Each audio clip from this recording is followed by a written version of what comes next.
on air. You're such an incredible couple. I've known you both for quite a long time. And just for the viewers, today I'm interviewing Roxana Jones and Arno St. Paul, who are very, very successful social entrepreneurs and philanthropists. They've been working together as a couple since 2009. Through their different online ventures, they empower individuals and businesses through the common goal of actually promoting the growth and expansion of positivity around the world. Now, as global thought leaders, writers, healers, mindfulness and heartfulness experts, Roxana and Arno are fully committed to actually raising the consciousness of the planet and its inhabitants through their one-of-a-kind brand, which is called Heal Through Words. So I'm going to actually not tell you too much about it and let them talk about it. It was created in 2012, and in fact, just as a small point, it's inspired and influenced 60 million people on social media and its online community currently that counts with about 200,000 members, which is absolutely phenomenal. Now, Arno and Roxana, you are one of my favorite couples, and I am so inspired by what you do. I'm really delighted to actually see how your collaborative work as a couple has taken off so well. Can you both just tell me a little bit about your individual journeys and how you actually got to meet up as a couple? And I'm going to ask Roxana first, because you've got your own background. Yes, of course, Gu. Well, thank you very much for having us, first of all. And yes, well, I met Arno in 2009 after being on my own, after I had a divorce from my first husband. And so I had been dedicated to heal myself and to understand and learn who I was. I was underneath all the roles and all the titles that I was accustomed to use to describe myself as a self. So it was kind of like a period of 9 years or something like that, where I dedicated myself to read hundreds of books, go to a few workshops, and a very introspective period of my life where I was learning who I was and my true purpose here in life. As like more or less at the end of that period, I went to a workshop in Santa Fe, New Mexico in the US, and I met Arno there. And that was at the same time that I was finishing my first book that later on became a bestseller book. So it was very beautiful to see how the universe was helping me to finish that period of my life with the best gift that I had ever dreamed of, which was the masculine that I had been looking for so long. I love that. That's just so lovely. Roxana, your book was a transformational bestseller. Could you just tell us the title of that book for the listeners? So the book is, the title of the book is While I Was Learning to Become God. And the book was like a channeling, what they usually call a channeling, where I spent 6 months of my life channeling the content of the book. And so it was a very beautiful process because it was part of my healing, actually. And it is a story of this character that lived the same experiences as I lived in my true life. So it's a very beautiful novel that I was very blessed to be used, because I believe that the universe or God was the one that did the book itself. Like I was just a conduit through which God created the story. So I'm I feel very blessed to have that in my story. And then Arno became also a character in the book at the end of the book, because it coincided with the fact that we met at the end of when I was finishing the book, you know. That's really wonderful, beautiful. I know. Tell me about your life journey up until the point that you met Roxana. How many hours do we have? Um, in a, Sadly, 30 minutes, but in a, we can in a plan it. nutshell, I would say that uh, when I started quite young to be able to sense people's mind, but let's say that on my 13th birthday, I was able to really tap into the other side of ourselves, the infinite side of ourselves, and I started that quest onto knowing who am I, and I'm still on it, still expanding into more and more self-love, and I've been blessed enough to study and meet a lot of different gurus and people that are on that journey as well, and allowing me to document and experience what real growth is about, and also how we can live a very fruitful life while being at the same time out there in the world. Because I had on one side that spiritual path, and on the other the entrepreneur path, and so I have been joining both together and living through both of them until I met Roxana, where and there I decided to put both in the same basket and use the principles of consciousness into the actual. Well, I already was doing it on an unconscious basis, but now how can we bring consciousness here and now through the social enterprises that we can build to help humanity grow inside out, and that's a bit our purpose together, I would say. Beautiful, absolutely beautiful. I mean, you know, I'm very inspired by the work that you do, and it's very, very evolutionary and so very befitting of the times that we are living in right now. You know, we know that much more about the quantum world and the reality in inverted commas that we're living in, and we also know the profound implication that, you know, our thoughts, intentions, and words have, not just in our own lives, but obviously, you know, the greater picture. How did you actually come about creating this phenomenal venture? And who are you focusing on in terms of your target audience with spreading this as a business? Um, the how is really Well, first of all, tell me what it is, because I didn't actually elaborate too much on it. And then, of course, you can answer the other questions. right. So Heal Through Words focuses on helping people to adopt expansive patterns instead of limiting ones, meaning opening their heart to themselves, meaning becoming more positive and letting go of negative self-talk, meaning enlighten themselves, in other words, lighten themselves up, right? And through focusing on one specific aspect of our lives, which is the use of words, which are key to our comprehension, but also our relationship with our reality, the experiences we have, and so on and so forth. And and so that came up out of the understanding that we all are these quantum beings that you were mentioning earlier, and if we don't make sure and take care of which words we're using, whether we're talking with someone or in this interview, or whether we're using them in our own internal talk, we tend to go towards the self-limiting patterns or aspects of ourselves instead of choosing consciously the expansive one, the ones that are more positive, and the one that allows you to explore other sides of yourself.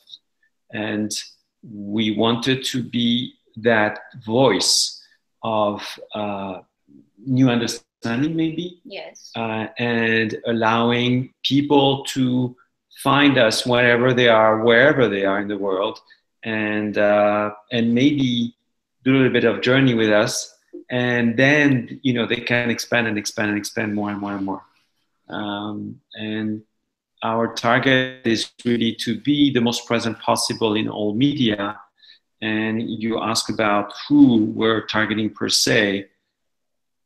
I would say everybody, of course, by default, but then most probably women between 25 and 45 would probably be the most sensitive and open to it, even if guys are also there, right? But maybe in smaller numbers.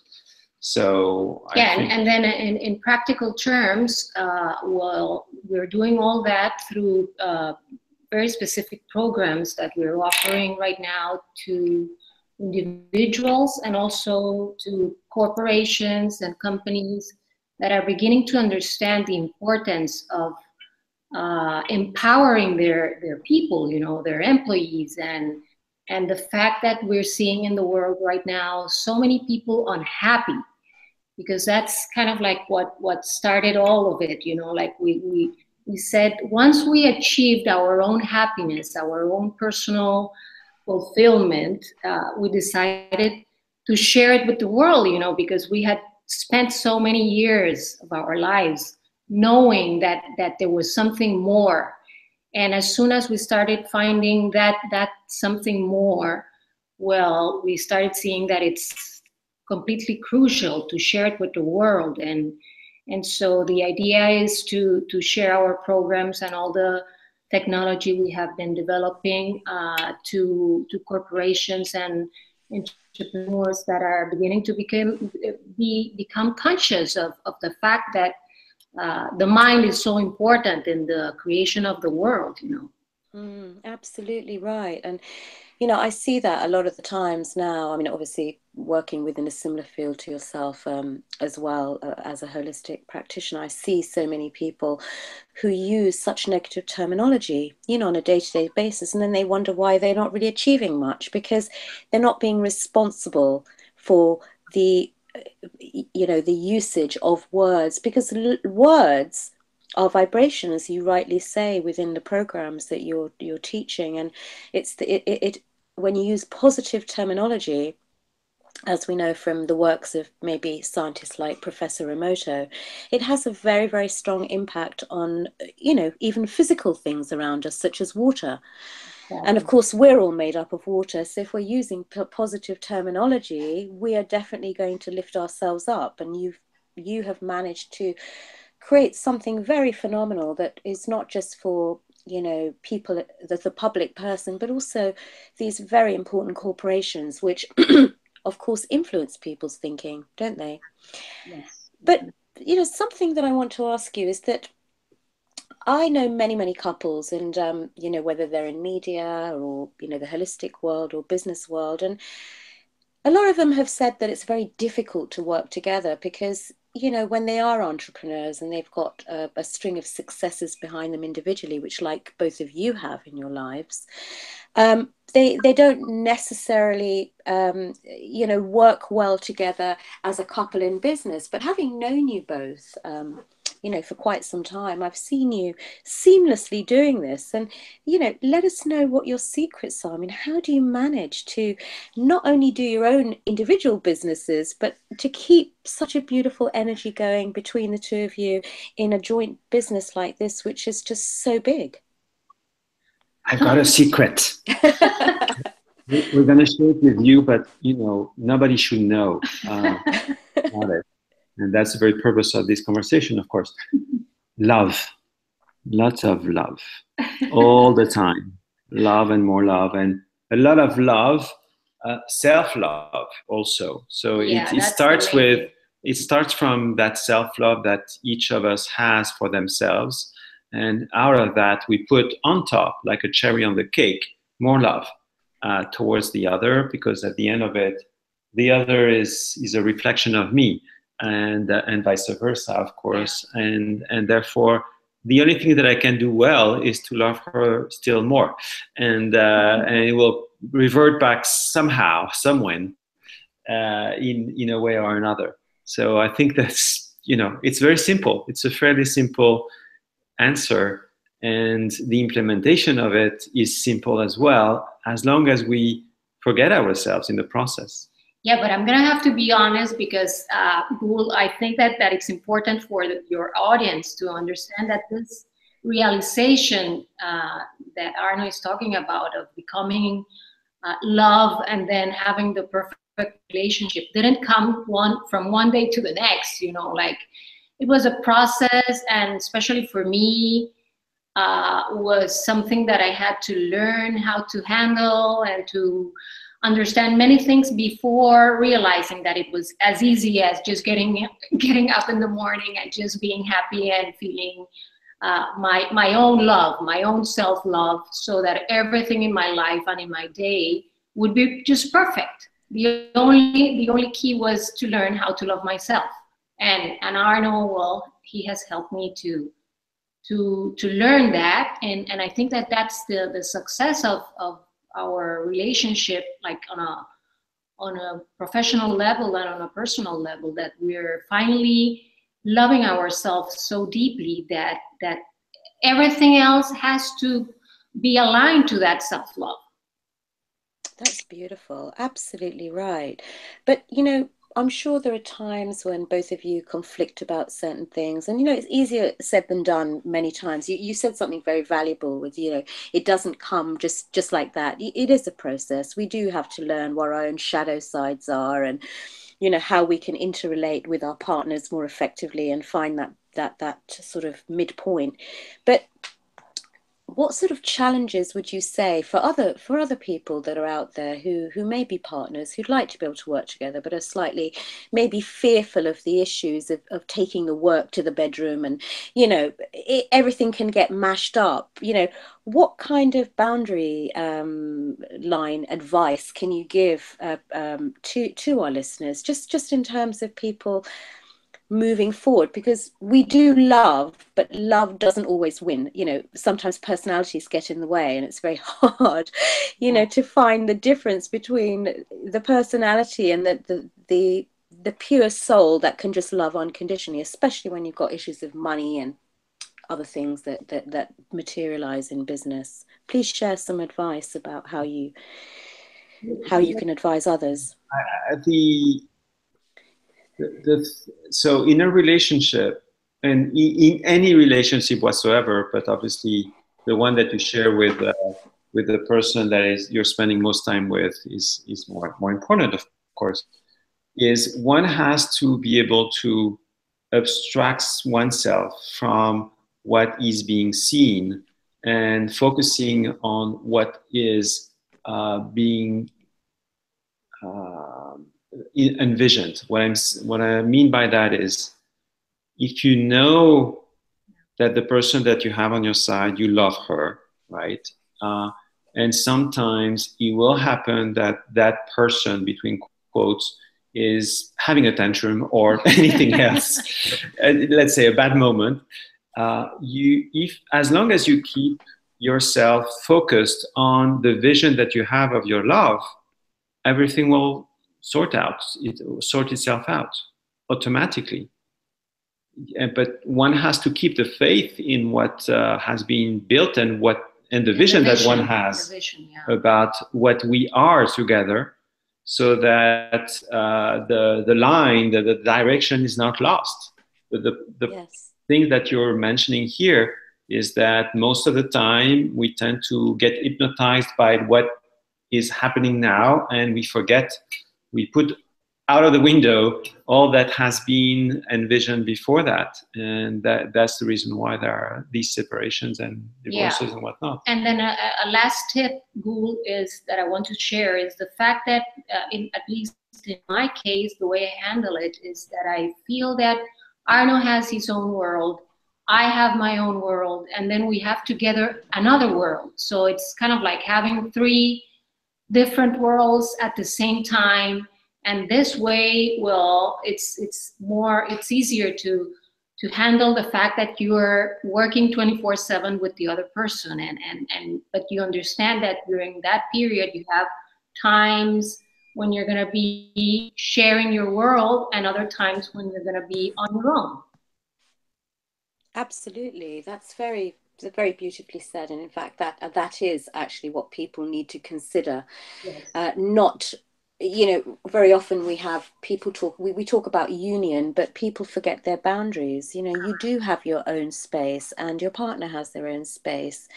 And yes, you may be united in all you do, but unless you've got your own individual space from which to heal and to operate and to, let's say, energize yourself, you're going to, you know, create some kind of conflict type situation further down the line, because you haven't managed to grow yourselves. And I always think the most ideal relationships are those that are interdependent, as opposed to, you know, what's the other word for it? You know what I'm talking about. Not interdependent. It's when you're dependent on the other person. Codependent. Codependent, exactly, codependent. But you know, you both look wonderful and healthy, and you've got a really wonderful energy and aura about you both, which I'm sure contributes a lot to your success out there in the field, because you are people who are, you know, walking your talk, so to speak. Yes. And sharing your words, you know, with absolutely pure vision. What other things do you want to do in your lives, you know, on top of this, or do you have any other ideas and any other ventures that you'd like to? I mean, our little thing that we're doing now A big thing. has a small purpose of reaching 1 billion people. I think, don't fall off your chair. We have on our hands quite a bit for the next 10 years or so. For this lifetime. Although you're right, I still do have about 4 or 5 different projects on the side that I'm working on as well. So you might be right on that front, but still, I think we're set. Yeah, we're set. Yeah, but also the other thing that I wanted to share is that when you're working in what you love, when you're just dedicated More love. fully 100% to your life purpose, you're not thinking in, okay, when I finish this, what's going to happen next. It's just that you're living so beautifully your now moment that you really don't need anything else. Right now, today, the world could end and we would be happy, you know, because we've been just having fun and growing as a human being and as a couple, and I think that's what everybody wants, you know, to live a fulfilled life and just enjoy the now. Absolutely. I mean, you know, you've just said that so perfectly. It's about the journey, isn't it? It's not just even about the end result. If you have a good journey getting there, then ultimately whether the result, you know, happens the way you want it to is another thing. I mean, inevitably with good intention, it always will, even if it's not the way that you thought. It could be something even better, as you know. Can I just ask you before we sort of wrap up, because the half an hour has gone by so quickly, but I do hope to call you back and have more in-depth interviews with you as we progress.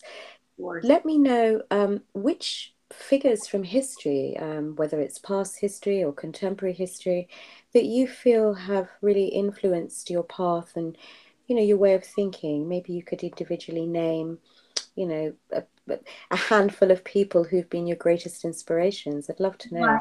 I have a long list because as a writer, well, I spent a lot of time reading books when I was younger, and many writers influenced me, and many people, you know, many world leaders that I really admire. Gandhi, and the spiritual path. Three.